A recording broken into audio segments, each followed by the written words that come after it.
Well, I've been the executive director and CEO for 23 years, and I look back from when I started, and I would have to say it encompasses a lot.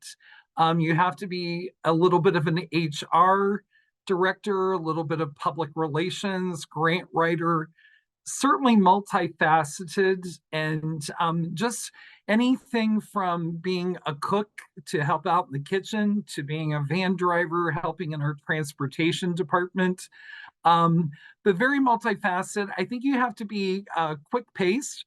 You have to be a decision maker, and I think that most importantly, my role as the director is to make sure that we have good direction, that we are a good community partner, that we are out there really just promoting our mission, inclusion in our services, and meeting the needs of the public. So it's multifaceted that as the director, you're balancing the needs of your board of directors, your staff and associates, as well as your constituents in the community, but most importantly, the clients that we serve. you know, um, Being that community focal point of the organization and being in that leadership role, just making sure that we're holding true to our mission, to our vision, that we always have focus, that we have good direction, looking at the goals and objectives that we're setting not only for our staff, but even within our board of directors, making sure that we're all on the same page, that we're going in the same direction, and being in the driver's seat. It's important that I'm going in the right path that others feel that we need to be going in, and always being somewhat of a change agent. Change is going to come at us rather quickly, be it through rules and regulations, through funding restrictions or requirements. So being able to adapt and adjust to change, I think, is very important. What led you to your current role today? Well, it was kind of a unique path to get me where I am today, but I'm ever so thankful. In a previous career, I worked for Forte Hotels out of London, England, for about 10 years. So very heavily early start in life in the hospitality industry. At some point, the travel and all of kind of the uh, that extreme enticement of travel and kind of the luxury of the hotels and things like that, it became a little tedious. It was long days, long work days, sometimes, up to 14, 16-hour work days. I was missing a lot. So I knew I wanted something different. And one of the things that I always enjoyed when I was working with the public, even in previous careers, I always enjoyed working with older adults. From a young child, I was always the person that wanted to be in the room with all the older adults. I wanted to ask them questions and listen to their stories and hear what they had to say. I always thought there was so much wisdom and experience there, and that really intrigued me. So, when looking at a career shift years ago, I went back to school, worked on my master's degree in family studies and gerontology. And while I was working on my master's degree, I also changed jobs and accepted a job in adult protective services. So, very much was involved in investigating financial exploitation, abuse, self neglect, physical abuse, and other forms of abuse with older adults. And when the position became available here at the Guernsey County Senior Center back in 2001, I jumped at the opportunity to apply for the job. I've never looked back. I really feel that this job is a good combination of my hospitality and my social work kind of background. So it's been a blessing. Every day I come to work, I enjoy what I do, and I'm just very passionate about helping our older adults and being an advocate for them as well in our community. Tell us more about the change of condition databases and reporting. How does this support home delivered meals and older adults?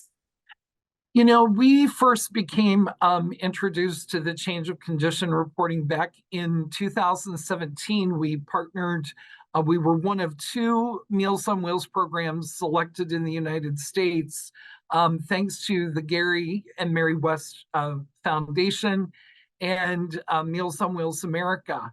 And I think also through the Brown University. And through that research, we were part of the More Than a Meal phase 3 project. And so we were introduced to our change of condition technology back then. And again, we were a completely manual system and everything was done manually. Notes, it was hit or miss. You hoped that the sticky note got to the right home delivered meal driver or the communication got parlayed and we were able to help that individual. But with the technology, it was really able to capture all that information to give us a database to build on a kind of a running record of what we were doing to assist or help a particular client. Looking at those social determinants of health, we were able to identify nutritional needs, physical, emotional support for even elder abuse and adult protective services. We were able to look at mental and physical well-being. So all of these things that whenever a driver, home delivered meal driver goes into a home, we know oftentimes we may only be in those homes for 3 minutes to deliver a meal. But the wonderful part about the change of condition reporting is each home delivered meal driver has an opportunity to have a handheld tablet. And if they notice something that is just amiss or something unusual, they can push an alert that is within those different social determinant of health categories. And that alert then notifies our care navigator that the driver has identified a concern within that home. And so then the care navigator is able to make that personal follow up, to make referrals to maybe other assistive programs and services, not just within our agency, but within our community that might offer some additional help. So I think, one of the greatest benefits of the change of condition reporting is we're truly, again, as the research back in 2017 said, it's what we do is much more than a meal.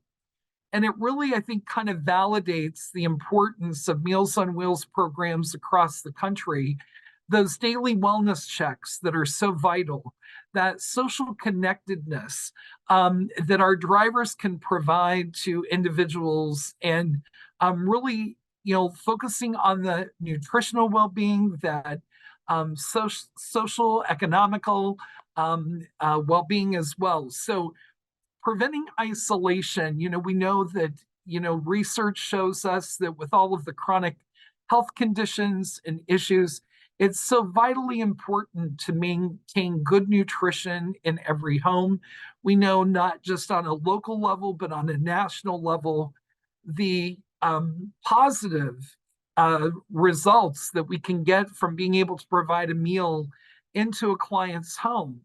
And, if that's through reduced hospital admissions or just overall improved health, wellness, and most importantly for our seniors, independence. In my 23 years in this profession, I've never walked into a room and given a speech or given an educational session about senior-based services and programs and ever had somebody jump up in the room and say, in excitement that they want to go into a nursing home or long-term care. By and large, most seniors want and choose to live in the comfort of their own homes. And I think that's where it's really important, where we're in there daily, we're establishing that rapport. And the change of conditioning is really a key element to that, because it's all fine and good if somebody wants to live in the comfort of their own home. However, if it's not safe, what can we do to help them to make that a more safe dwelling and a more safe home environment? So again, the change of condition technology for us is tantamount to supporting our overall mission and what we do. And I think it really puts value to the service in addition to just being more than a hot meal. What successes and challenges are you currently experiencing? Well, I always like to start with the positives. So I think I'll start with the successes. We found through COVID, we saw a 300% increase in requests for home delivered meals. And, I think nationally, if we were going to expect people to isolate and stay at home and through protective orders be somewhat secluded, we knew two things. We knew that there was going to be an increased need for food to be brought to the home. And two, we knew that seniors were still not going to get everything that they needed through an additional home delivered meal or Meals on Wheels delivery. So we had to expand our services to include grocery shopping and things where, quite honestly, our staff was putting themselves at risk in order to make that more vulnerable older adult more safe. So I think success wise, we've had great success with our overall programs and services, meeting the needs of our community. When I started here 23 years ago, we had a social membership of 333 social members. We have now over 2,000 social members. You do not have to be a social member in order to receive services, nor does being a social member give you any priority to receiving services. But that social membership is so critical, I think, to much of our success, because what we've been able to do is through the social memberships beginning at age 50, we're establishing a rapport and a relationship with our clients. And we know that one of the things that most people sometimes are reluctant to accept in-home services for a variety of reasons, through perhaps a bad experience or maybe something they've heard or some type of stereotype that or hindrance that they don't want somebody in their home. And so the great benefit to this is that we have spent a long time getting to know these people, welcoming them into our senior center, providing them with activities and events and programs. And that has just helped to build and expand what we do. I think some of our other successes is our openness to community collaboration and partnerships. We are always looking for a new program, a new adventure, a new service that we can actually fill a need or better serve our clients and our community.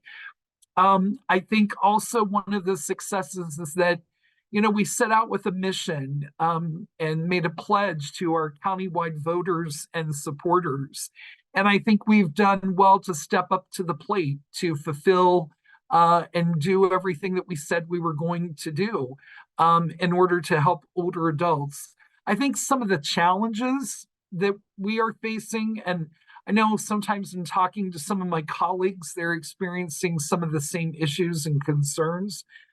I think as a nonprofit, it's very challenging to compete with those for-profit entities. And what I mean by that is, all of our staff are paid staff. We have both full-time and part-time employees. We are not a volunteer-based Meals on Wheels delivery program. We have paid home delivered meal drivers. But what we are finding is it's becoming more and more of a challenge to retain and employ and hire people as a nonprofit agency when we just can't compete with some of the starting wages that are out there in the market now and in the job workforce. So I think that's a challenge. I think too, we have always been really blessed with an older demographic as far as our paid staff. And with that came a different work ethic. I think also gave that strong sense of giving back to the community and not necessarily having to do everything to get paid to do it. And I think we're seeing a shift. I think as we More and more, some of the younger generations, I think their expectations are a little different and they want more freedom, more flexibility than sometimes those structured work environments entail. So I think, being able to recruit and be able to pay for good staff, I think that's a challenge. I think one of the other things that is a bit of a challenge is some of the rules and regulations that govern or have overseen some of the Older Americans Act programs since 1965. I think in some instances they need to be a bit overhauled. With everything going up right now, our biggest challenge is just inflation and the cost of things. When we look at food costs increasing by 30%, and along with that, utilities, and it just seems like all of us are feeling the crunch whenever we go to the store, to the market. We're seeing the rising costs, and we know that most especially for senior citizens that are living on very, very fixed incomes, this is even greater challenge for them. Many of them are just physically not able to return to work to fill those gaps in their income as they're trying to stretch those dollars further and further. So I think sometimes as an opportunity with some of these challenges comes, opportunity. And I think some of the opportunities we need to look at are, what works and what doesn't. And I think each community, each state is probably a little different. So I think it's always so important for individual providers to be asking and actively listening. What do your clients in your community want? And that can be done through personal conversation, through surveys, through polling, all of these different things that it's so important to figure out where we need to be, what we need to be doing, so that we can set those priorities and those goals and objectives within our programs. But I think by and large, too, I think we found during COVID that some of the Older Americans Act programs, funded programs, have been grossly maybe underappreciated or grossly underfunded. And it's so important that our legislators realize the impact and the difference that Meals on Wheels programs, senior centers, senior-based services in every community, the positive impact that they're making and the strides they're making to keep people healthier, living longer, happier, and having a better overall quality of life. What do you wish you would have known before you began? Hmm. That's a really good question. Not one to ever really kind of look back with regret. I don't regret any decisions or my job. I've always kind of kept things positive, but I think some of the things that I wish I would have known before I began in this job was really just the complexity of the many rules and regulations that are out there that I think sometimes the public doesn't even begin to comprehend. Everything that we have to store in our memory banks and our memory cells to make sure that we're compliant, to make sure that we're relative, that we are being effective and impactful. So there's all of these rules and regulations. And if you're a multi-services senior center such as ourselves, we have a whole different batch of rules for transportation, a whole different batch of rules for homemaking and personal care, whole different batch of rules for our nutrition programs, and then as well as our wellness and evidence-based programs.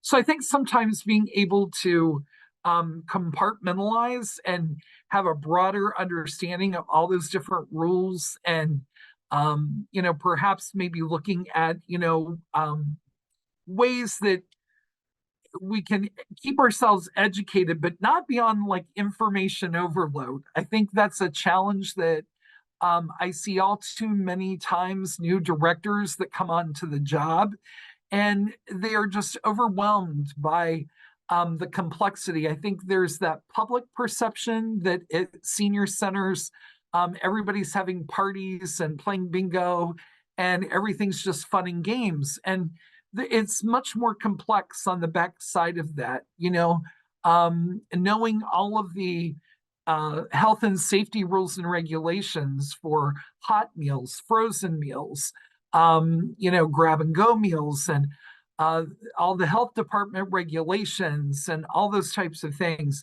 But most importantly, cross training. I think so many Meals on Wheels programs and senior centers, we all started out small, and maybe it was just a couple people. And as we have grown, I wish I would have known that, when you sit out and you're a visionary and you have a plan of, gosh, this is all the things I would love to do before, being a good steward and being in the leadership role in this position at this organization. My ultimate goal is to hand it off to someone in better condition and better sustainability than what I may have stepped into. But I think there's also that cautionary tale: be careful what you wish for. You have to be prepared and be flexible.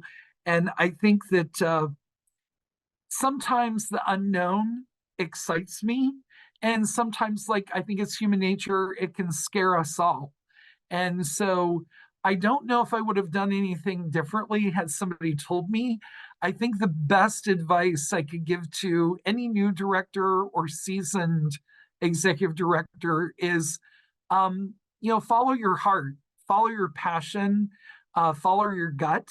I often find it will never steer you wrong.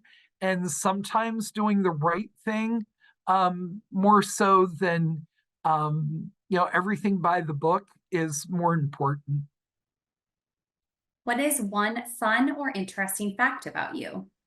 Gosh, one fun fact. Well, I have been to all 50 states in the United States. I love to travel. Have lots of funny travel stories and experiences that I've had over the years. But I would say it's just my love of travel, and some folks are often surprised at how much I have traveled.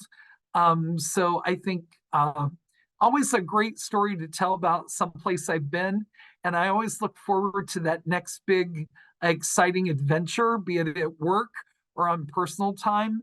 Um, my family has always joked that my epitaph should read, had luggage and traveled.